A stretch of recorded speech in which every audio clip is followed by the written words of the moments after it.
Hello, everyone. Hi, y'all. Welcome to Book Witches with a B. Welcome. We're here. I'm Orja. Oh, and I'm Colleen. And it's been a while. It's been a minute. I've been gone. I've Yeah. been gallivanting. Been off in Europe. It was a good time. We were supposed to be in Branson seeing Hosier this weekend. Heartbroken. He had to reschedule because of an illness, which I hope you feel better, Hosier. Yes, we understand. I'm still sad about it. I had to work all week, which I was not expecting to have to do. So I still took Thursday and Friday off because I needed a break. that's fair. I did not have enough vacation to do it now and then actually see your concert later. So, yeah. So, picking up where we left off. Mm-hmm. Chapters 9 through 12 of Blood Over Brighthaven. It is 10 through 12. 10 through 12. Yes, ma'am. 10 through 12. And we just found out, like, the big bad thing. Yeah, the people unraveled thing. Yeah. Technically it was a bush, I think, but It was a bush thing. Yeah. So Colleen, lovely Colleen, is going to be doing our book recap today. woohoo! Take it away, Colleen. Okay. Book recap! Woohoo! Okay, so as we stated, so that is an important tidbit. Sciona has done she calls it the Freynan mirror. It's not the Freynan mirror, but she decided to claim it. Did her thing, and she could see really clearly. And Tom was like, looks like the Blight. Blight, but what's the land Oh, called? Gwen. Is it called the Quinlands? I think so. The Quinlands. Looks like the Quinlands. And she's like, oh, well, like, no, it looks different to everybody. It's fine. So then it happens, the unraveling happens, and Tommel panics, essentially. I think he shoves the like, typewriter thing off of the room and runs out. Spellograph. It's a typewriter thing. Yeah, the spellograph. So then Tommel explains, essentially, that, like, that's what blight is. And she's like, there's no way. You're just being hysterical. You're an uneducated Quinn. It's very horrific things that I'm not going to get into to him. And he's like, I know what it looks like. I have seen most people in my life be killed by this thing. Yeah. But Sciona, like, just doesn't want to believe it. It goes completely against her religion, her principles, and her life work. She's like, no, there's no way. And then Tom was like, hey, you know those forbidden coordinates that you hold so sacred? Does that not look like a perfect circle? And do you know what else is a perfect circle? The city that we live in. Does that not... He's like, I've suspected for a while, but this is, like, definitely confirmation.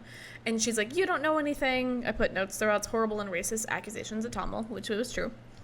They have a really, really bitter fight that leaves Tommel just leaving. He's like, I can't be here. I need you to get away from me. I'm disgusted with this whole thing. I need to go. And Sciona, in very Sciona fashion, is like, I'm going to prove him wrong. Which is also very scientific, but she should have done this in a different way. Yeah. So she's like, my creator, the person that I believe in, would not allow, like, of course it'll kill deer in a bush. It's not going to allow me to take a human life. So she goes to this, like, area where it's, like, a common place for people to siphon. Mm-hmm. And she opens it up. It's this beautiful ocean beachside thing. And she sees this very pretty young girl. And she's like, okay, I'm going to do this fire lighting spell. It's a really simple spell. I'm going to focus on this point, which was this girl, and do it. And as she does that, she does also mention that it doesn't look like a Quinn. It looks like a different, like, native person. She does this, and the girl's hand starts unraveling, and it starts going up her chest. So Sciona panics and is trying to stop the spell. But I guess, like, once it started, it's, like, really, really hard. That magic is flowing. It's hard to stop. So she, like, burns herself and does all this stuff. But she does eventually stop it. But it did, like, half unravel this woman. So then she just sat there and watched her as her family came around and screamed and cried and watched her bleed out into the ocean. It is quite graphic. It is. It's horrific. And so she starts screaming unceasingly. Just having a full-blown, like, I guess, psychotic break, essentially. Well, yeah. Which would make sense. Mm-hmm. She's just endlessly screaming because she realized, one, she just watched herself murder somebody, and she probably has murdered multiple people in the process of her career. So that's the end of chapter 10. It's a really roller coaster of a chapter. So chapter 11. So she doesn't stop screaming, and so the other mages are, like, banging on her office door, and it's like, what's going on? So Archmage Brigham eventually is the one that gets into her office, and he, like, sits her down, calms her down, and is like, what's going on? She goes, I killed somebody. He's real chill about it, honestly. He's too chill. He's like, what do you mean? Like, calm down. what's happening? And she's like, I was doing the spell that I made, and I saw myself kill somebody. And he's like, honey, it was a curse. Don't worry about it. And she's like, what do you mean? We found the name of that guy. I didn't write it down. Oh, Sabernin. Sabernin. So there was a gentleman named Sabernin who, we talked about it, I think, earlier, but he, like, used dark magic, quote, dark magic to kill other people, like other mages and things. And he's like, yeah, he had all of these curses that he installed into our machine work. Like, we're still finding them now. Mm-hmm. Totally what happened. And she's like, well, no, like, I saw it. He's like, well, there's no way you saw it, because, like, no one sees that clearly. And she's like, well, I mean, I did. I know my work. Mm-hmm. And so she's like, I want to believe him so badly, but I know my spellograph was made after he was dead, because he was killed. Like, there's no way. Like, I know what I saw. I know what was real. So she goes home, and she's like, I have to take the train, which uses magic, but it's her only way to get home. And so she's just, like, sitting on the train. She's like, this train ride, how many people are dying on my way home when these, like, traffic lights are, like, how many people are dying for these really inconsequential things? Like, if I turn a kettle on, how many people am I killing? Mm-hmm. Like, she's just, like, having this crisis. Mm-hmm. So then she starts considering her life and weighing her soul by both her standards and the Quinn standards, and realizes neither one of them she's going to come out super great. And then she also realized that the founders had to know that this was what it was. And one of my favorite lines of the book, she says, when I appear in hell with them, I'm going to grab them by the beard and have a conversation with them, because they all had beards. Yes. I mean, this is why we love Sciona. Yes. She does a lot of horrific things. Yeah. We're not overlooking that, but I do think she is wanting to better herself and wanting to understand a lot more than a lot of other people in her society. Yeah. And so she's essentially like, I can't handle this. I know what I have to do moving forward. I can't do it. I can't handle it. So she's considering unaliving herself, committing suicide. And cousin Alba comes in and, like, rips her back from the stairwell, and she starts, like, hysterically crying, being like, you don't understand. And Alba's quite strong, and is basically able to physically restrain Sciona to, save her life, basically. And that is the end of chapter 11. Woo. This section is very intense. Yeah, sorry everyone. Whew, okay, this whole book is intense. We said that in the beginning. So chapter 12. So we now cut over to Tommel, who is also wrestling with everything that he's learned about life. And he's not doing well with it either. He's, like, sitting up on, like, the roof of his, like, apartment complex, essentially just kind of looking out over the city. And we get to meet little niece Kara, who was a baby the last time we saw her. I think she's, like, 16 or something now. Well, I mean, it's been 10 years, and she was a baby, so I think she's, like... I think she was, like, a toddler. Was she a toddler? Yeah. She was small. She was small. She's like, somewhere between 13 and 16 now. Yes. She's around that time frame. Yeah. She dresses up like a boy, actually, to do, like, chimney sweeping, because he's like, it's safer for her to do boys' work than it is to do girls' work. Yeah, interesting. Which we don't know what that means or what that implies. He's like, she can pass as a little boy, so we just let her do it. So she's, like, covered in soot, very wild, very Quinn. She's a very Quinn girl. And he, like, talks about how he raised her very Caldene, which is, like, his tribe, very Quinn, very Caldene. And he's like, I think that's what my sister and brother-in-law would have wanted. He's like, but I feel really selfish doing that, because if I let her be full, it's Tirish, right? Mm-hmm. Tirish. Very full Tirish, then, she could have, done her hair in the Tirish way and wore the right clothes and, like, eventually maybe fit it in. He goes, but then she would hate me and be like, why is my uncle so wild and weird? And he's like, I was selfish enough that I couldn't let her do that. So I raised her the Caldene in the wild way. He then is like, and I'm going to do one more thing that I'm going to hate myself about, but I have to tell somebody. So then he proceeds to tell her about Blight and what it is. And this is the thing that killed her parents. Technically, she witnessed it. Don't know if she remembers it, but I mean, she was there when it happened. So, whole big problem. And she hears us and is, again, very wild, bold girl, starts screaming at the textile factory that they can see because it's starting up, and she just endlessly screaming at it. The factory is, like, so loud. He's like, there's no way that anyone can hear her. She doesn't care. That's not the point. She's going to continue to scream. And he's like, oh, I definitely messed up and burdened her with way too much to make myself feel better. He's pretty down. He also realizes that he put a lot more faith in Sciona. That was one of the things that he always told his niece, was to never trust a Tirish person. He's like, I definitely trusted Sciona way more than this. And, like, he doesn't know the rest of the things that happened, which actually is probably a good thing. Yeah. At this point. But, like, all he knows is that she said these really horrible, awful things to him, and then he ran away. Yeah, he was like, I put this faith, and I thought she was different. Turns out she's just like every other Tirish person I've met, and that is the end of chapter 12. That's it. That's what we get. It's a rough ride. Yeah. Yeah. So lots to dig into. Absolutely. But first, I get to have a corner. It's my corner. Orja's corner. Orja's corner. Ow, ow. Oh, ow. Okay. I'm gonna let you do that while you Yeah.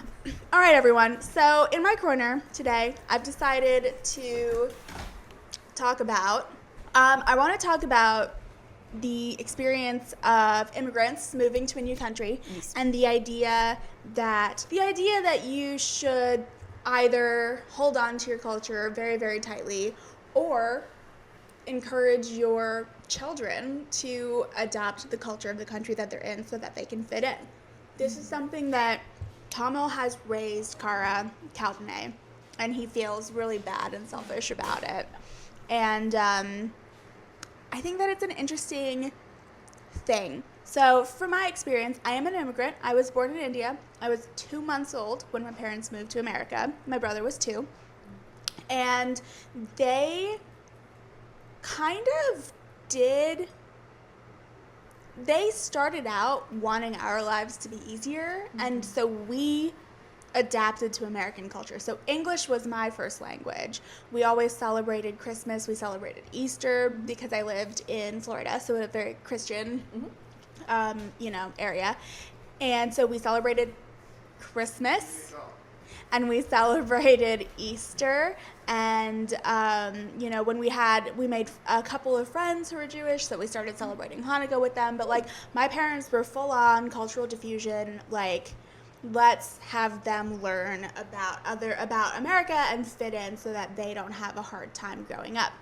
However, the one thing that they also did was, on the other hand, we invited our friends over for all of our Indian holidays and for Indian food and stuff like that. My parents, I think, do regret not teaching me Hindi at a young age, because I can now understand it, but I still can't, like, fully speak it. And it's one of those things I think a lot of immigrant families hold on to and struggle with. We have this idea that, I mean, even like Indian families in America, the Indian parents are known to be extremely strict. There's a lot of rules and curfews and expectations for how their children should act. And, like, when you go to India, it's not, people are, like, a lot more open and a lot less conservative, other than in, like, rural areas. But, like, the culture in India has moved on with the times, but you get these immigrant families who, like, they're in America and they're holding on to the culture. And so Indian culture in America is almost way more conservative than Indian culture in India. It's one of those strange things. But we also have a community to bolster each other and hold on to that extremely, that idea of culture as it was when they moved to America. Where I want to bring in Tamil and Kara is that they're the only two left of their culture. They're the only ones left of They're their the tribe. only ones left. Yeah. And I agree with Tamil that his sister and brother-in-law would have wanted Kara to know Kaldane ways. And I think that he's being a little hard on himself, because he was a young man when he watched the entirety of his tribe die in front of his eyes. Yeah. And he was just doing the best that he could. And so I think that it's an interesting choice for him to say. I mean, I think Kara's almost more Kaldane than he is, because he's allowed her, he's had to curb some of his stuff and fit in with the Tiran-ish people to get a job and support and stuff like that. He's let her kind of, like, carry on their culture, but, like, maybe the wildest parts of it, because she doesn't have anyone to bolster the other parts of the culture. Correct. So I think it's a really interesting idea. What what are your thoughts on it? I mean, very American. You have siblings. I do have international siblings. Yeah. Yes. So we have similar but different. So both of my siblings are adopted from different countries. And we kind of let them make the decision. It's kind of like we do celebrate, one of my siblings is from Taiwan, so we do celebrate Chinese New Year. Over my other siblings from Haiti, so that's a little bit different. We could celebrate Carnival, but there's not really like a lot of set things that we know of anyway. Yeah. With it. But essentially we allow them to engage what they are comfortable with and what they want, and what they're not comfortable with, we don't force them to, kind of thing. Because that's a struggle from an adoptee, like, family standpoint of sometimes they don't want to engage with it, especially in multiracial adoption. And you're like, I'm not going to force them to do something that they don't want to do. And, like, sometimes I think also when they're older, they may or may not want to, but when you're a teen, you want to fit in, right? Yep. But we do celebrate Chinese New Year. We try to celebrate, cultural things and engage with them in their cultural ways. Like, which, I mean, they both chose. So one of my siblings, he's from Haiti.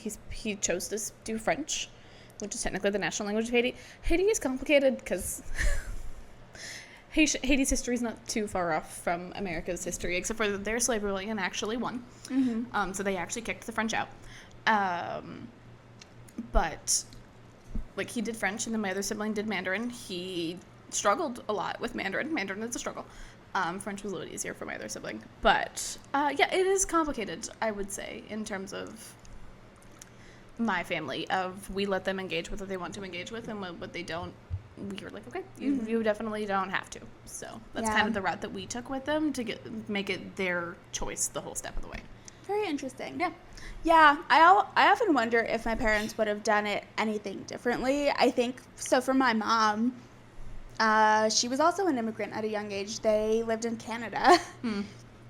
Back in, like, what would it have been, 70s or 80s? Oh, okay. And they lived in Calgary, so, like, kind of in the middle of nowhere. Yeah. So for them, my grandparents chose to go full, like, they took on Canadian culture. It was a little bit more, they were a little bit more isolated. There were not a lot of Indian people there. Maybe none, I'm not quite sure, but there was no way to get, like, Indian food and stuff like that. They had to so adapt. They adopted Canadian culture very much. So when my mom was, like, very comfortable adapting to whatever culture she was in. Yeah. But I do think that there is something to be said. Sharing cultures and, like, the cultural diffusion thing, there are some great aspects of it. I think that you can learn from one another. I mean, the Silk Road, it's in history, cultures have benefited from interacting with and trading with one another. But I do think that there is kind of, this is going to sound crazy, so just bear with me here. There is something lost in a culture when you give too much away. And I think that Tomo is so afraid that Kaldane culture is going to completely die out, which is very possible. Well, I mean, they will die with them. Yeah, with them. If no one else. Yeah. Which it doesn't seem like he's necessarily planning on having. I don't think he is. Children, which is fine. I don't think he wants them. Yeah. But So, like, his choice to kind of let Kara be the wild Kaldane, child that she is, I don't blame him, and I think he's too hard on himself. It's not selfish at all. No. I do think that maybe maybe where he might have been lacking is, like, she's really angry, and we find out more about that. You see it with the screaming. We do learn a lot more. I think he is so angry. He is better at controlling it. I think he, again, has to. Yep. And resents. What he resents in himself, he lets Kara do. Yeah. Essentially, which we learn a lot more about that. Like, he resents that he can't be more mad.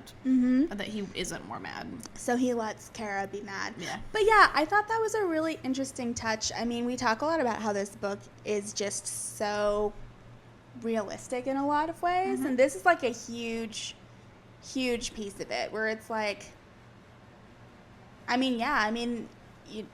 Irish and Italian immigrants who came to America also had to give up a lot of stuff to, I mean, and that's basically what, they're basically Irish people.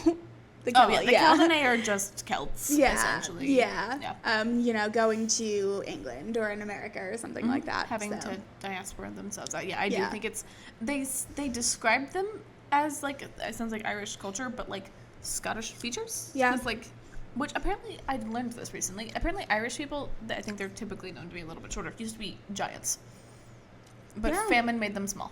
Mm-hmm. Which makes sense, because, like, they're similar to Scottish people, and they're Scots are big. Scots are big boys. So, yeah, I learned that although they are very excited, the Irish people, they are officially taller as a whole than England. That's, I mean, good. They're very excited about it. I've seen many videos about it, but... Side note, my husband is taking Jeannie our dog out for a walk, and he sends me a picture of... Just her in the road. The cats. The kitty cats. The sewer cats, and he said, didn't even get up. They run this neighborhood. They were like, come get some. They're so cute. They're love cats. very cute. I love dogs. I am a cat person. I love all animals, really. But yeah. So, yeah, that is my corner. It's a great corner. I love things with culture. I think it's so, like, interesting. And I travel... Or I used to travel a lot. Guess who recently traveled? Me. I visited like 5 countries in 4 days. It was too much. But it's really interesting to like interact with other cultures. It is. And even just think about like how yourself, like what are you doing when you go out into another culture? Mm-hmm. Very different scenario for Tomo, obviously. Yeah, well his is forced. There's a difference between like seeking asylum and immigrating, I think. Like, seeking asylum is a very different situation, especially when the asylum seeking clearly is done by the people that you're seeking asylum to. Yeah. That's a very different situation than people who are choosing to immigrate for different reasons. Yeah. So yeah. More on Tomo and Kara, I think, in deep dives. I have more thoughts. Okay, yeah. We can actually go. But they don't have to do with the culture. They have to do with the incredible burden that he unleashed on her. He's not the best parent. Like, he's not the worst I've seen. He's doing the best he can. But gosh bless, he needs help. Yeah.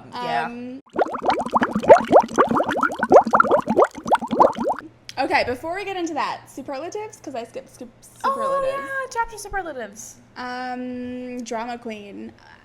I don't think there is a drama queen. Yeah, I think we talked about this. I don't think there is one. No. I think it would be nearly impossible. You can't be too dramatic in this section. No. I think you can be under dramatic. Yeah. If anything. Brigham is under dramatic. That should be what it is. Brigham is too chill. He's just like, eh. And I'm like, I'm like, why? Yeah. Like what do you mean? Like, I do think he thinks she's just being hysterical. Yeah. Which is sexist. But I do think he's like, she's just having a bad go. Yeah. Like, she's been working too much, putting too much on herself. She cracked up a little bit. We're going to send her home. Yeah. Let her sleep and she'll come back just fine. Truly thinks that that's all she needs. Correct. Yeah. Yeah. Craziest thing to happen. Oh, gosh. I mean, I think, like, her, like, actually killing someone. Oh, yeah, definitely. On screen. Yeah, no, yeah, like, we get to see it. It's not a fade to black thing. Like, we get to hear the gruesome details of it. Yeah, I mean, yeah, definitely. Yeah, that was rough. That was rough. Also, like, kind of crazy, because, like, it's, like, so throwaway, but, like, the person is not Gwen. Yeah, that there's other people. There's other people out in the world. That aren't the Gwen. Yeah. Yeah, and I couldn't decide, like, she seemed to think of them similarly as Gwen, but they don't seem to have any, I guess in their minds, anyone who is not Tirish is ungodly. And therefore a Gwen. I don't know, apostate, I guess, maybe is that the right word? I know you're not gonna know, but they're all heathens. A heathen, yes, which I don't like that term, but I think it's kind of funny. Well, I mean, but that's fine. I also grew up around a lot of Native Americans that were called heathens, so that is kind of where my perspective on a lot of this comes in. Is I grew up in very Native. As far as I know, I'm not Native, but most people I grew up with were. So definitely had a lot of that going on. Fun fact, I have been called a heathen before, too. I can imagine. I mean, I have, but in the context of, like, you're a little, like, a heathen child, more just, like, you're a little wild. It was more just my mom being like, stop doing that. I'm like, okay. Mine was not that, but it was... Yeah, no, mine was not racially motivated. Mine was just me being a holy terror. It was a little funny for me, because I was not in any real danger. I will put this out there. Oh, no. I was just like, oh yeah, I totally a heathen, totally. Love that for everybody. So, gosh, don't call people heathens. Unless it's your small child that you're calling a little heathen hellion. That feels different. Yeah. Because you're like, that's more of a behavioral thing, less of a racial motivated thing. Agreed. But yeah, oh gosh. Okay. Woo! Wild chapters. Wow, chapters. Shall we get to deep dive? Deep dive. Yeah, let's go. Where do you want to start? I don't even know where to start. I mean, I guess the beginning. Mm-hmm. In theory, do we want to save the big blight thing for the end, or do we want to start with the big blight? Let's start with it. Why Start not? off with big blight. Let's go with it. Okay, blight. We knew. We right? knew. Like, I think we're kind of in Tommel's camp when we figured it out. It's not shocking. Right, not surprising at all. But you're like, oh, it's happening. Like, Yeah. they've confirmed that It it's is happening. real. Yeah, that it's real, that we're moving forward from it. Would you like more tea? Oh, yes, please. We have... I don't know how much there is left. That's fine. My dear, we're just doing a podcast and a tea party, Yeah. technically. Fun fact. But... I forgot where I was going. Oh, I think I was searching for the point and couldn't find it. Oh, big blight. Big bad blight. Big bad blight. We knew. Yes. We knew where it was going. That part wasn't shocking by any means. But it's still sad to see and, like, to confirm. Because I think in the back of your mind when you're reading it, you're just slightly hopeful. Yeah, I'm sorry for derailing. Joel is derailing this. Is he talking to the Kit Kat? Stuck in the cat. Stuck in it. Cat alone. It's so cute. Those cats could kill Jeannie. No, that's true. They are scrappers. We are not letting her near them. Feral cats are scrappers. Yes. Yeah, we knew. We knew, but you hope it's not. Yeah. Right? Like, you're hoping... I think that's the thing that's interesting. Like, you always hear in books about the cost of magic. Mm-hmm. Right? And, like, typically the person who does the magic is the one Bears that the cost. bears the cost. Yeah. And in this scenario, the cost of the magic is not put on them. I guess it could be in theory. They just choose not to. But... It's put on their souls. Well, I mean, some of them. I mean, if they have a conscience and soul and believe in those concepts, but but like typically, so like what was the one? I think we read this book where like the people who when they did magic they had to strike their skin and it turned silver. Did I read that with you? No. Or was that a separate? Oh, actually, I do think you need to read that book. If it's the one that I'm thinking it is, I think it's the Quicksilver one. Okay, yeah, I haven't read it. I could be wrong. The second book's coming out soon. Please read it. It's so good. I will read it. There's a redheaded character that is my favorite that no one is surprised by. Big surprise. I love redheaded characters in books. Tommel included. Yes. But there was a book that I read that it is Quicksilver. So Okay. the witches in that book, they use their magic by marking their skin. It's like they have to give their own blood for it to be done. And when they use that, whoever's blood they took, there's a silver scar. Ooh. And so they used to do it in these really intricate patterns and things at the point in this book, witches are outlawed. But so that they had to bear the physical cost and marks of their magic. That is typically how magic systems I like that. are written. I think that one I liked a lot, clearly, because I remembered it. But in this book, other people are paying the cost for their magic. And I think that's an interesting take on it. I do too. Yeah.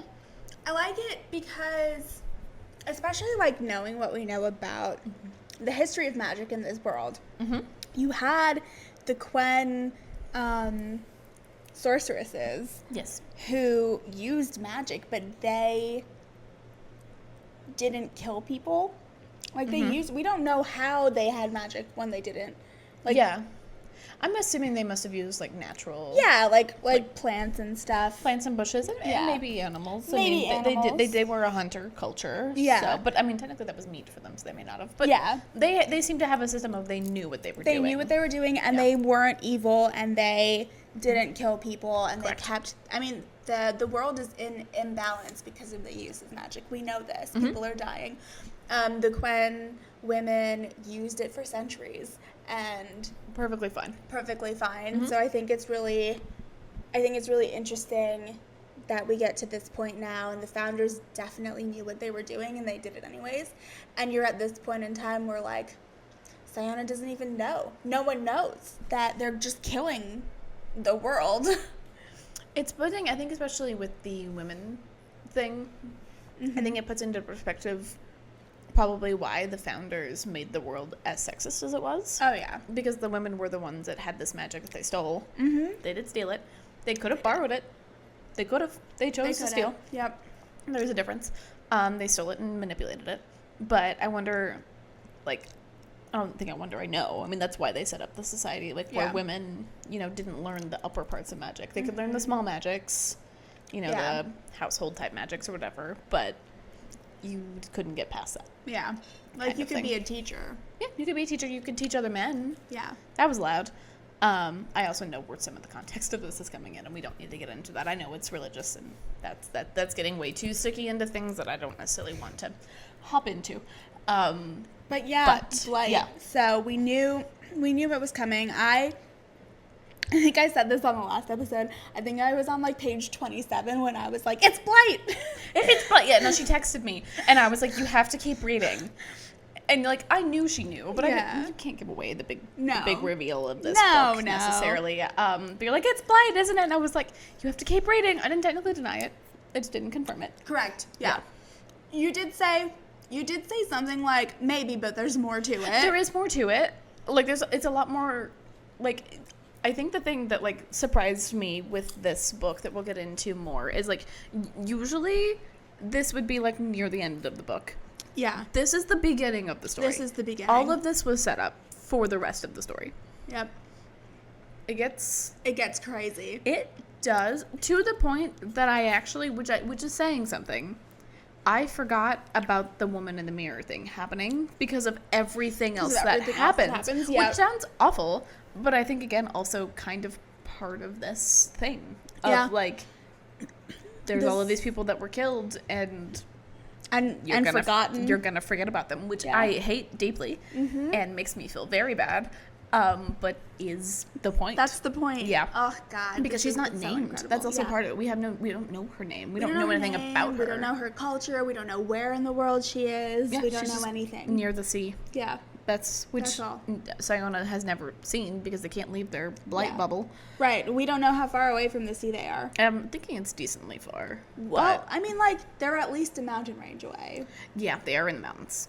So it could be not that far. That's true. Could just be the other side of the mountains. Yeah. They don't really know. But it's wild. It is wild and sad. Yeah. Very sad. Do you want to talk about Siona's reaction to all of it? And trigger warning, because she does try to unalive herself. She does. We absolutely can. It's sad, but I do think it shows that, because I do think there's an element of, like, kind of questioning where Siona's moral line is a lot. It's very, wobbly isn't the right word, but kind of. It is a little wobbly. I think she is someone who wants to be good. Yeah. She wants to be good. She wants to follow the right rules and thinks that there are certain rules that have been imposed that aren't the right rules, kind of thing. Like, she's still very Tyrish, very rule following. Yeah. But I was a little curious how she was going to handle this, because in her mind, I mean, she called Tom a dirty little heathen. She called him some horrible things. She did, because she was like, there is absolutely no way that this is right. Correct. Well, and to a degree, especially, it does seem like in her religion, like, no harm, especially to other human element, is in it. So I can understand if your whole moral viewpoint, not saying she should have did the experiment, she did. I kind of, and I think I remember that. I was like, I can't forgive her for that. No. Like, there's no... That was crossing a line. Choosing to experiment on a human, like, so again, it's wild, because she was upset that she killed her, but she wasn't upset enough to not try it. But at the same time, she was just so blind in her faith that she's like, there's just no way. Regardless, you shouldn't try to experiment on a human being. There's no. Yeah, never do that. Like, she honed in on this person. She found them, honed in on them, saw that they were a younger person. Not saying she should have chosen an older person, but she could have. She could have. She could have looked around, found, like, she chose a young, like, it sounds almost like a young girl. Mm-hmm. Like, not even like a woman. Like, they're a girl. She was young, yeah. Yeah. So I do remember thinking, I actually almost stopped reading at this point, I remember, but I was intrigued by Tommel. How much more there was left in the book. Well, how much more, and, like, by Tommel, because, I mean, I felt he was really interesting, but, like, this for me, which maybe is why I don't remember it, but I remember, like, being clouded in the rest of it, of being like, regardless of how much good or good not that she does moving forward, kind of similar to the Quinn moral side, I can't forgive her for that. Yeah. Like, I can forgive her for unknowingly killing people, because she didn't know. She didn't know. That was not her choice. Making an active choice to experiment on live humans without their consent. Even sometimes with their consent, because that can be forced. But if you know it's something that could harm them. Yeah, I don't think that's a good. I also was very much instilled, to my degree, very much instilled morals of what you should and should not do with an experimentation. Clearly was not instilled in her. Clearly not. So I have very strong feelings about that. But I think that her, I was waiting to see how she would react, and I was glad that she was so horrified. I was mad that she was going to try to, and I apologize because I don't think that this is the case in every situation, she was going to try to take the easy way out to assuage her guilt. Yeah. She was going, rather than face what she had done and face what she now knows about anything, this woman who was like on her high horse at all times, she was going to try to end it instead of like staying. I was mad at her for that. That's fair.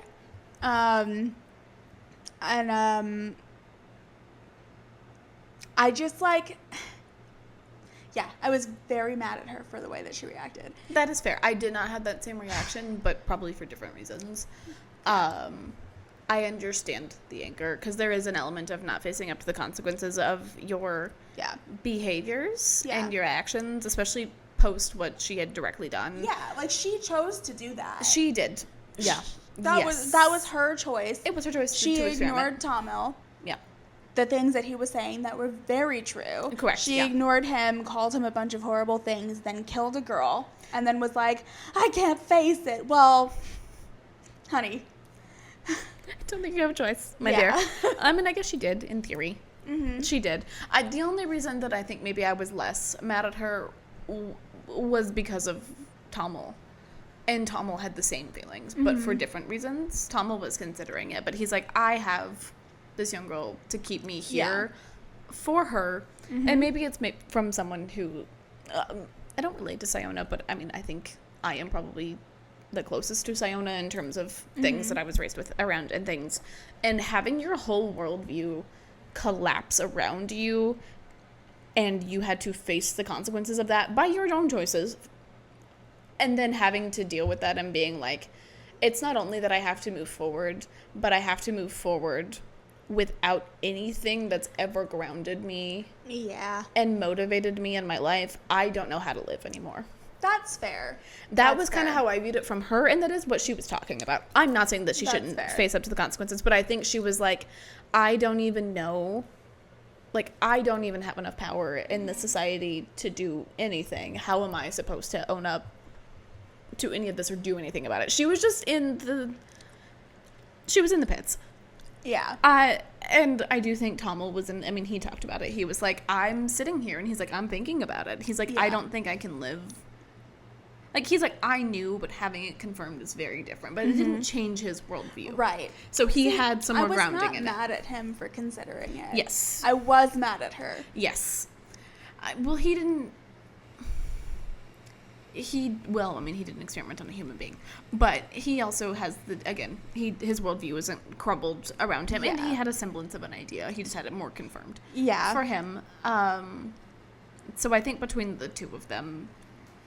So I was never mad at her. I was mad at her for, again, her harming the person. But for the thought process. I was not, but I understand why. I do think people who do bad things should own up to those mistakes and face the consequences. And I respect you for that. That doesn't mean I have to like you.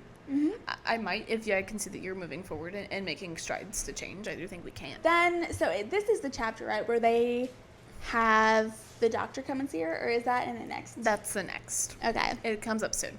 It comes up soon. Yeah. Where she goes from here, Yeah. you begin to be proud of the lengths that she'll go to. She gets there. It takes a lot of time. Which it should. it should. Yeah, I do think it would. She bounces back faster than I would. Yeah. To be honest, if I had learned the information that she had. But yeah. Moving forward, she gets more complex. Right now, she's very linear, I think, as a character, and I think this snaps her into complexity. Tomo's been complex, I think, since the beginning. Well, complex in a way that's simple. Like, he's like, I'm a simple man. I have simple morals, which they're not simple, but to him, they feel simple. And I'm going to continue being that way. Like, he's that kind of the steady...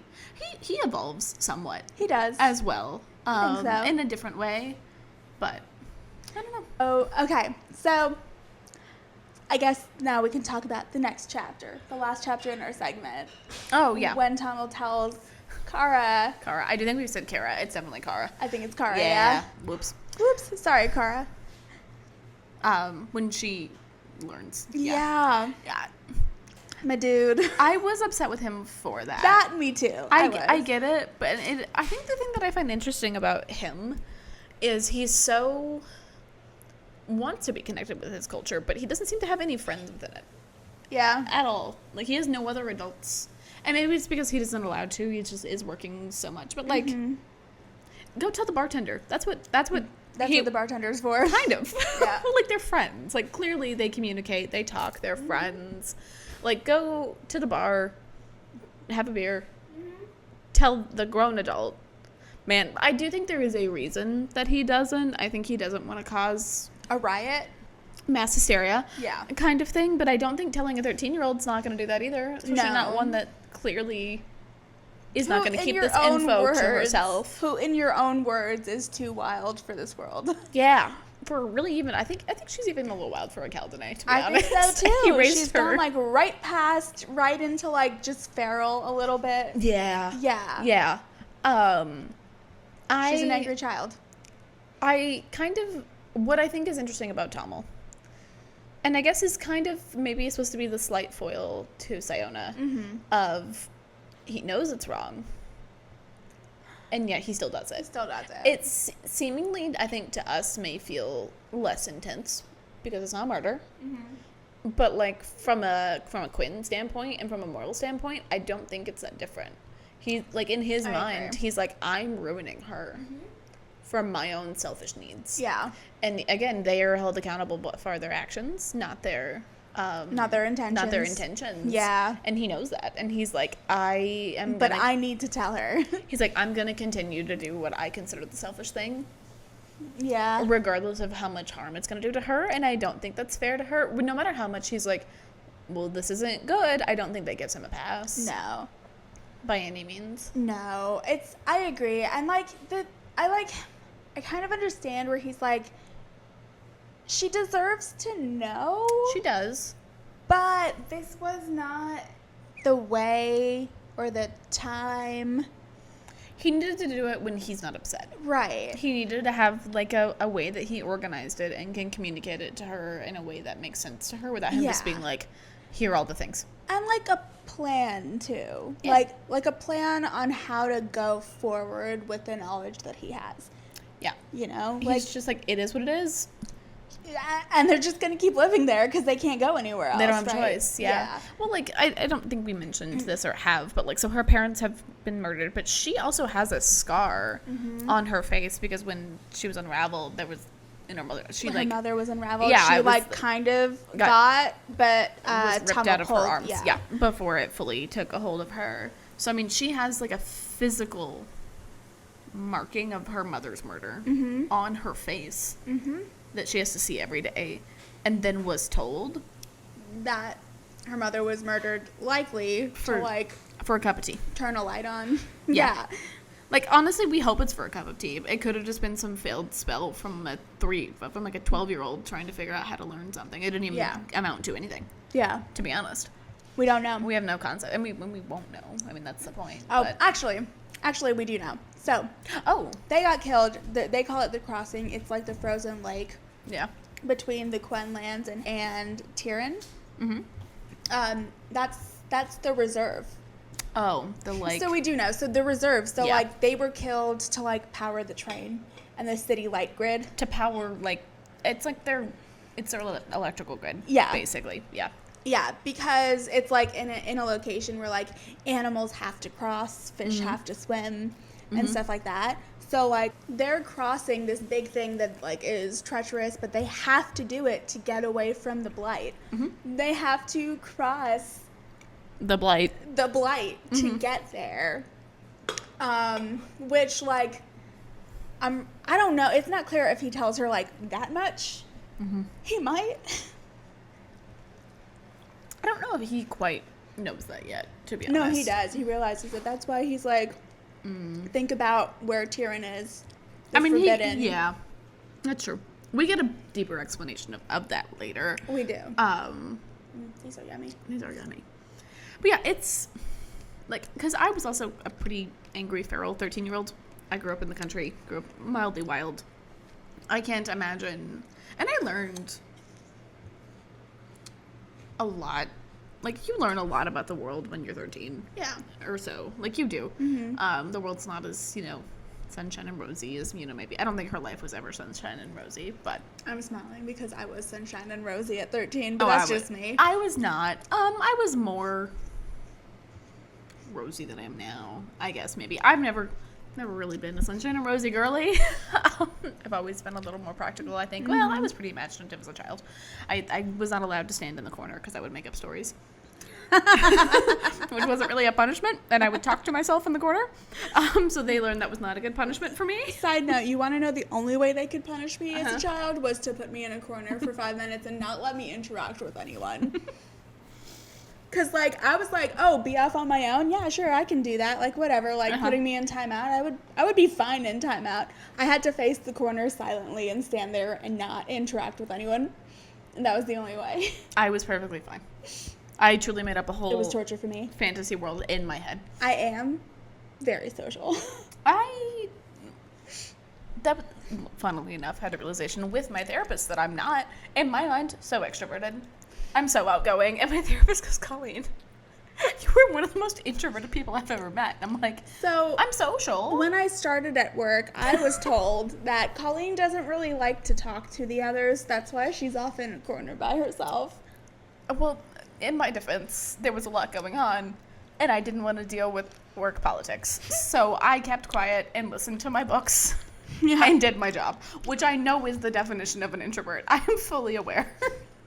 But I was like, But she did come and talk to me first. Well, yeah. So. I can be social. Yeah. If needed. I just don't always feel the need. Mm-hmm. I'm social with people that I know. Mm-hmm. I'm not good at meeting new people. That's fair. Is how I like to view it. But, that's fair. Yes. No, I was told, Colleen doesn't really talk to anyone, so, like, she's off in the corner. And I was like, oh, okay. Which is, again, not true. Not true. I mean, it kind of was there, I guess, but not for the reasons that they thought. Well, then, like, Melissa, who I love you, Melissa, if you ever listen to this, love you so much. And Tony, who, if you listen to this, you're the devil. Pretty close, yeah. Yeah. I hope you hear this, Tony. She doesn't know how to she work does not know her phone well enough to find this. We're fine. We're fine. They were like, oh, wow, like, Colleen's really come out of her shell since you started working here. Like, she's so, like social now. And I was like, it wasn't me. I promise you. It wasn't me. I've always been social. Some of our coworkers were too honest, and I didn't want to hear it. So I got trapped several times hearing it. So I just made a conscious effort to not engage, which I think is more protective. Because I was at this job for like almost a year before you showed up, I think. Yeah. Maybe not quite a year. It was like 6 months. It was a while. It was quite a while before Orja showed up. And some of my coworkers were lovely. They were also not people that talked a lot. So it was a lot. But yes, yeah, honestly, I was kind of okay with them putting me in the corner because then I didn't have to hear everyone fighting all the time. I could just get my job done, which was great. See, people didn't fight as much once I got there. Yeah, I did not bring that presence. I brought the just let me do my job presence. We were also like near the tail end of like, I mean, it wasn't near the tail end of implementation, but by the time you got there, we were on the second implementation. Mm-hmm. You missed the first one. It was, and also some coworkers that were struggling a little bit more had. Ooh, Jeannie, off, baby. Hey, off, sweetheart. Her galloping. She's like, I'm gonna jump on Colleen. I could tell, and I was like, I have tea. I'm sorry, I should not be laughing at this. It's fine. Will not encourage it. Anywho, we went on a whole tirade of my introvertedness. Yes. I actually forgot why we got on that topic. We were talking about how you were feral as a child. Oh, I was a little feral as a child, which I do think people are a little bit surprised to learn. I'm not. So, well, I know you're not, but so I grew up very redneck and rural, right? But like I live in the city now, so and I've always kind of been a city girl. I like the city. But I've had people who have really attempted to convince me. She found the Triscuit. Oh, great. Love that. Yay. That they're more country than I am. And I'm like, sweetheart, I grew up running around on a four-wheeler throwing cow patties at people. I don't think. I don't think that you can outcompete me in this. Unless there's a few that can. But I know that when you can. I can sense it. Yeah. Anyhow, that's just my own little tirade about that. But anywho, we all grew up a little feral. But being 13 and learning those things, I do think would hit a lot deeper because you don't have the emotional capacity and complexity to deal with what you're being told. And I don't think that's fair from Tummel. I agree. All right. Yeah, I think that telling her, it's not surprising that she screamed at the nearest thing giving off magic. Yeah, the fact that that's all that she did, not bad. Yeah. At least in this initial moment. But I agree. Mm-hmm. Is there anything else that we want to talk about? Is there anything else to talk about? Sit. The chapter had a lot going on with it, but it was mostly just like the big, two. Oh, let's talk about Brigham. That guy. That guy. I'm trying to keep it from what I know up to this point. Mm-hmm. I thought he was super shady. Oh, I thought he was less shady than I think he ends up being, which is not surprising, but I was so scared. I remember at this point in time, I was so scared for the whole time leading up to this that Brigham was actually just like a creep and like a secret asshole. And then like this came and he was like, you've been cursed, everything's fine. He's just like pushing everything aside. And I was like, what is this dude's problem? Yeah. I was like almost to the point where, I'm going to be proven wrong. Yeah. You know? Like, he's not. But at this point when he like tried to like tell her that she was hysterical, I'm giving her a strawberry. Hey, off. Down. No. You go, girl. Where he's like pushing her off and is like, you're just being hysterical. I was like, oh no. Yeah. I'm not going to be proven wrong, am I? I was a little bit like, but again, I was like, well, he doesn't know. Yeah. So in his mind, he's like, she just like touched something she wasn't supposed to. Something funky happened. I know, but like not supportive enough. Yeah, that's fair. Not supportive. That's fair. Yeah. So we don't know if she's the only person who knows this. Yeah, we have no clue. We have no idea. Like, we know the founders knew. Yeah. Like, because they had to. Like, they had to know. But, like, outside of that, we don't have a great... Right. Especially because no one else... Like, they had the forbidden... They have that filter. Yeah, the filter. Well, they can't really see what's there. They just know that the energy is there. Yeah, so we don't know, like... If only her and the founders know, we don't know if like there's layers to it where like you get like the leader of the mages maybe knows, or like we don't know what the situation is. Yeah, we have no clue at this point. Mm-hmm. So, and I don't think she does either. I think she has some suspicions. Mm-hmm. But I mean, in her mind, her and Tommel are the only two people in the world. that know this. It was a little crazy to me that, one, she just felt safe enough. If I find this out, I'm not telling anyone until I figure out if anyone else knows. Her first thing is blurting it out to Brigham. She very much trusts Brigham. I know. Yeah. I would, but like, if your whole world is just turned inside out, yeah. do you still trust the people that you thought you could trust? Yeah. You do? I don't. I immediately hold it in, don't tell anyone until I figure out what's going on. A couple things. I'm an external processor. If if it's internal in my mind, it will just loop and not, it won't go anywhere. Okay. So even if it's like that other person, like if I'm talking, I like sometimes can just talk to a wall. Like I have to vocalize. You have to say it out loud. Or my brain can't. I'm really bad about like doom looping in my brain. It's not good, but I'm better at it now. I have skills, but it'll loop. But also, like I greatly value the people in my lives' opinions on things, and so even if I believed.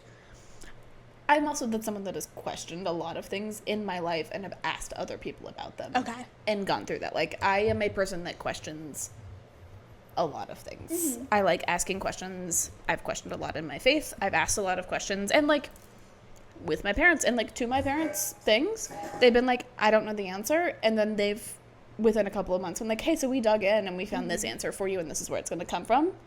Here you go. And that's amazing. So and my mother knows this, and I apologize. Mommy, I love you. I don't talk to people. When I find things out, I internalize it and I process it inside. And you would never know if I just found a life-shattering secret out. I would not tell you. It will show in every single particle of my being. Every single particle. I cannot hide a single thought I've ever had in my head. Yeah, like, I am an open book for the most part, and, like, I am not good at lying. If I'm like, I need to lie about this thing, like, to get out of it, like, I'm not good at lying in that way. That's fair. But I'm really good at compartmentalization. Not. So everything is very connected in my brain. Just shove that in a box down somewhere in the recess of my mind and you would never know. That's exciting. Yeah. Love that for you.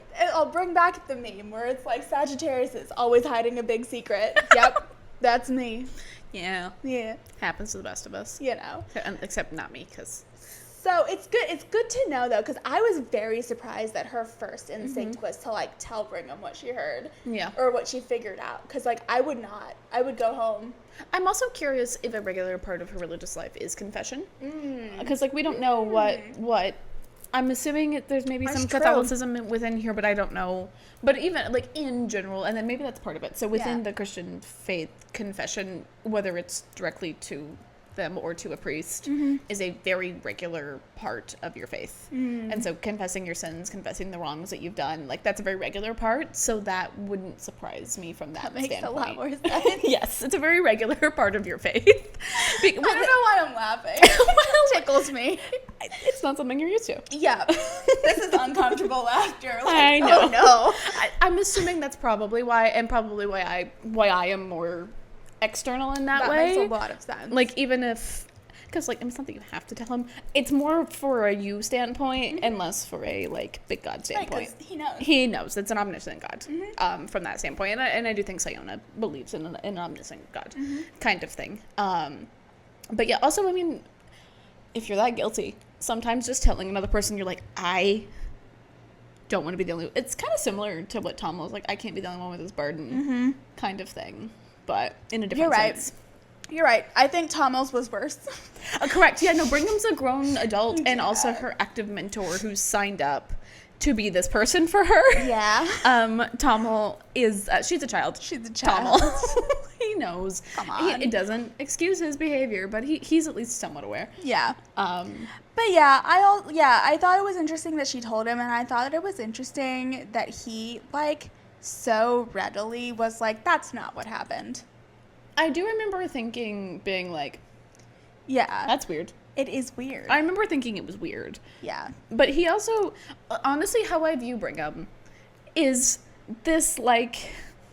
So, like, Slughorn? Kind of. Yeah. But, like, flightier. Because Slughorn like, wasn't flighty. These are Harry Potter. They are Harry Potter. Yeah. I'm trying to think of someone that would be, like, a similar... Kind of almost like a like a Doctor Who doctor kind of vibe where he just kind of like floats around and is like very intelligent and has some emotional intelligence, but there is this element of like the doctor's always running kind of thing. I know I'm making this is for a very niche audience, but like there's not that niche. This like a lot of people know the doctor. That's fair. I'm used to know more people, less have now, but there's this element where he just kind of like floats into things and has this big fabulous time and then just kind of blows. Like I feel like Brigham just kind of blows around and everything's one big happy party, but he's smart enough to know how to run a business, so he's not dumb, right? But the way his like outlook on life is a more positive one, and like everything's gonna be fine, we're just gonna move forward, whatever. Like you killed someone, he's like that guy, which is not good. He's just like, it happens. Like I know you didn't do this on purpose, like it was a curse, like I'll just take that guilt away from you right away. You didn't do anything, don't worry about it. Again, not a good enabler, not great, but like I think that's kind of which the doctor would hold you accountable for all of your actions. Do you think that he would have reacted in the same way if Sciona was a man instead of a woman? No, but I think in their culture, I don't think the man would have reacted the same way that Sciona did. That's very true. That's very true. So, it pains me to say it. Well, but like, I don't think they would have. I think there still would have been a reaction. He would have been like shocked, but he wouldn't have fallen apart Correct. So greatly. I don't think the guilt would have been felt quite. It's not that maybe not in the same intensity, but I think culturally they are trained to react to things very differently, similar to current society. And so I think there would have been more anger if it was a man. I think there would have been more like hitting things, throwing things. I think that's kind of more in their cultural, although they are considered as more quote unquote civilized, but I think that would have been more. And so I don't think so, but only because I think it would have been a different reaction. That's what I'm thinking, the way that he reacted so quickly. I'm like, he definitely wouldn't have done that if she was a guy. But you're right. I don't think that a guy would have reacted the same way. I don't think he would have sent them home. I think he would have been like, let's go for a drink. Let's go get a drink. Yeah. Which is both of our reactions to everything, clearly. So I think that would have been more of his thing, but I think it's not proprietous to really go out with a drink with a lady or to take her to the same places that you would take. Like, he's, in his mind, I think, trying to be respectful of her. I know we know more, but I'm trying to put into context. In this moment, though, he's, he cares for Sciona. I didn't trust a single person in this book from the get-go. I will put that there. I was very suspicious. So, I read this, and I was like, stink eye. Well, I did also give you some context. I went into this book blind. Fun fact, I read this book because it had a pretty cover. Imagine picking up a book that has a pretty cover, and this is what you get. Because it was a roller coaster of a ride for me. I was like, oh, no. I continued because it was an incredible story, and I'd heard of the author. There's another book by them that I want to read, but I was like, goodness. No, I was like immediately, even before I texted you and I was like, it's Blight. I was like, this guy's shifty. But that's because I'm me, and I love it. I also read a lot of mysteries. That's fair. See, I don't. I read a lot of mysteries, so I'm like, everyone is suspicious. Who did it? So in real life, incredibly suspicious of every person, always. In books, not a thought. See, I fear it's the opposite for me, which is not great. I'm in a book like Into the World. I try really hard going into books without judgment of people and their actions before I know their motivations. Yeah, that's fair. I like to start a mystery being like, it was that person, and Joel's like, based on what? And I'm like, it was that person. So my mom, we've talked about my mom in mysteries. I'm not always right. Sometimes I'm right. Not always. That is fair. My mom is always right, and I get very upset every time. She's actively gotten to the point, because we both love mysteries, like watching them. She has learned is a bad way to put it, but kind of to keep it to herself. Because then I get upset and don't want to finish it. Yeah. Oh, have you seen And Then There Were None yet? No, but I would like to. You should. We had to buy it, I think. We ended up buying it because it wasn't streaming on anywhere. But the guy from Poldark is in it. Love that man. And speaking of not being suspicious of people in real life, this man plays a full-on atrocious murderer. And I was like, though. But he's so pretty. He's so pretty. He's so pretty. So, Yeah. We talked about this at brunch the other day. It was quite fun. We did. That was fun. Our brunch that we had to plan this weekend. That didn't happen. Didn't happen. Fun fact about that, which I know this is maybe not, we can cut this if we need to, but so I was going to buy my Silver Dollar City ticket ahead of time. Thank goodness that I didn't. Yeah. Because I was having a bit of, not that this is not a you thing, but like it should not cost as much as it does to get into the theme park. That's fair. And I was just like, because I used to go when I was a kid. I remember that price point. It has not been that long ago for the price point there to the price point now. And I was like, parents. Yeah. What is happening? And they were like, it'll be fun. I'm like, I'm still gonna go and it'll be a great time. Like, Central City is very fun. Mm-hmm. Should not be this pricey. No. Anywho, so my mom was like, aren't you glad you didn't buy that ticket? I was like, Mom, you have no idea, because it's Very not refundable glad. once you buy it. Yeah. But anywho, how's your? We love you. How's your? We love you. We hope you feel better. I do hope you feel better. Was the one in New York the one that he mentioned he was a little bit sick at? I think Was so. it that one? Yeah. So he is very hard on himself when he feels sick. Like, I remember him talking about it. I think I've been to like 1 or 2 concerts where he's, because I can't remember if it was in New York or in St. Louis. I've seen this man 4 times. So it's hard to remember where. But he, like, the whole time he's just like, I'm so sick. You could not tell in his voice. Because I've heard him when he's not and when he is. No difference. It sounds the exact same. Yeah.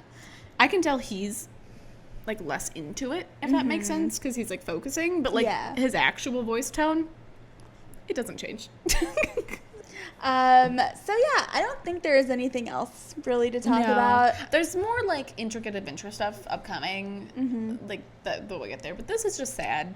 It's just sad. Yeah, this was a heavy episode.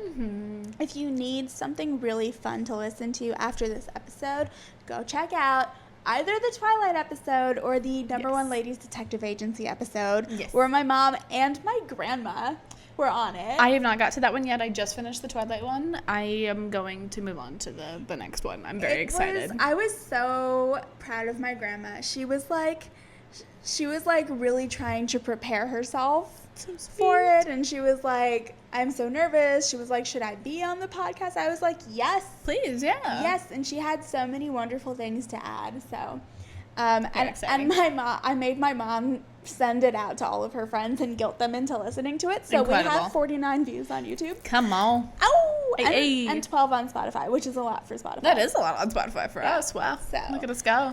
Yep. So hopefully we can get that number of views on all of our podcast episodes at some point. We'll get there. Yeah. Until then, I guess next week we'll be talking about chapters 13 through 16. 15. 15? I can do math. we do math for jobs. We don't do it on the weekends. Yeah. So 13 through 15 of Blood Over Brighthaven. Yeah. I will be doing the book recap that episode. Great. If you will edit it. Yeah, that's fine. Wait, do I have anything? No, I don't have anything. We're just taking. Yeah, it'll be fun. And that actually, although this is like just kind of the beginning of the book, this book isn't that many chapters long. No, it's not a long book. So we have, I just want to see, we're doing through 15, then we'll do 1, 2, 2.5. So yeah, we only have 4 more episodes left in this book. Oh, that's not bad. So we're gonna have to we're used to very long books. Yeah, we are. We're gonna have to start thinking about what we want to do next. Do we want to go back to Fourth Wing? I honestly cannot. So no, we're not gonna do Fourth Wing. I can't revisit it yet. It's too traumatic. We also have 4 weeks to get there. We do. We have some time. That's true. We could pick up another series. We could pick up a different series. Honestly, the Quicksilver book is really good. And I haven't read it. Yeah. Which is very lovely. And the second one's coming out soon. So actually, you reading it so we can talk about it would be great. And I would like to reread it. It's really, really good. Okay. It was better than I expected. It's by an author named Kelly Hart. It's called Quicksilver. I have heard of it. I've just not read it. Very spoon-worthy. Okay. And he's wonderful. Well, maybe we'll do that then. That'll be a fun next episode. It's a fun one. I also just want to take a moment to call out 2 things. Okay. Number 1, Priya Auntie in Delaware. Yes. I told you that I wouldn't tell you when I was going to call you out so that you had to listen to the whole episode. Here I am calling you out. She's lovely. She's a dear, dear family friend of ours. She's been friends with my family since we moved to America. She is not my dad's sister, but she basically is. They came over on the plane from India together to work at the same company. They're both occupational therapists. Nice. And she was, young, single, alone. My dad ended up having to move to America without us because I was still in my mom's belly because I refused to come out. For shame. Yep. And so he kind of like helped her get settled. My dad had never been out of India at this point in time, but he's my dad. Yeah. Yes. Where there's a will, there's a way. My dad has a lot of will. So, Yes. So he they hit it off immediately. He kind of like made sure that she was settled and stuff. And then we came over. I think that they met her now husband before her parents did, and we're like vetted him a little, and we're like, yeah, he's good. It's incredible. He's good. Someone's got to do it. Yeah. So shout out to Priya Auntie. Although she did not come up with the idea to have my mom and grandma on the podcast, she did solidify the plans and convinced them that they should definitely do it. Incredible. Without your encouragement, Priya Auntie, we wouldn't have had such an incredible episode. So thank you. Thank you. We love you. And the second shout out is this. I think this is our first anniversary. Oh, it's really close. Yeah. When we post this, I think it's in July. I thought it was June. So I did see something on TikTok that Okay. popped up. And it's been a year since we've been on TikTok. But I think the first episode was July 8th, but you should look. Oh, okay. I think you should look. Because I'm gonna I look. double checked the other day. We got an email from TikTok, and it was like, it said it. Also, we need to make sure we actually post on our anniversary. Oh, so we can. shit, yeah. We're really good at posting on socials. So good. Clearly. Where's our Spotify? 'Cause that's what I was going off of. Wait, no, come back to me. Book witches. No, It says 11 months ago. yeah, we're really July close. 8th. I was like, I think it's July 8th. So July we're very, 8th. very close. We're very close to our anniversary. a whole year of doing this. Basically weekly. Yeah. We've done great. We've also done have, great. We have full-time jobs. We do have full-time jobs. I also moved to New Jersey and then back. Correct. You did start the podcast after you I moved to started Jersey. the podcast in Jersey. I have moved back to St. Louis since then. Really? Yes, yeah. So yeah, a big year for us. Big year for us. I forget that we have this sometimes. Yeah, I don't know how to put that because I'll be talking with people and they're like, "Oh yeah, your podcast." I'm like, "Oh yeah." Oh yeah, I do that. I talk that thing. It's not that I don't prep for it. I just don't think about it. Also, what's really crazy is that years started going by really quickly for me. Yeah. And I when I look back, I thought that the year went by really quickly, but this has actually helped me pace the year out. No, it feels really long. Yeah. I was kind of earlier, I was like, have we been doing it? It was January, and I'm like, have we been doing this for a year? No. No. It was 6 months. If you want life to slow down, start a weekly podcast. Well, it forces you to have something scheduled. Exactly. Constantly. Yep. Yeah. Yeah, so thank you for making, I think this podcast has made us live more in the moment. It has, which has been fun. Yeah. I also learned I have way more opinions on books than I thought. Not that I didn't know that I had opinions. I always have opinions. Yeah. But not this much on books. Yeah. Who knew I could talk this much? I did. Yeah, I did. I knew you had it in you. That was true. I talk a lot in book. I think book club, that we but- should plan, in addition to our regular podcast, I think we should plan a fun special anniversary. Our anniversary set. something. Yeah. We absolutely should. So we'll get planning on that. We'll get there. And we will see you all next week. Bye. Bye.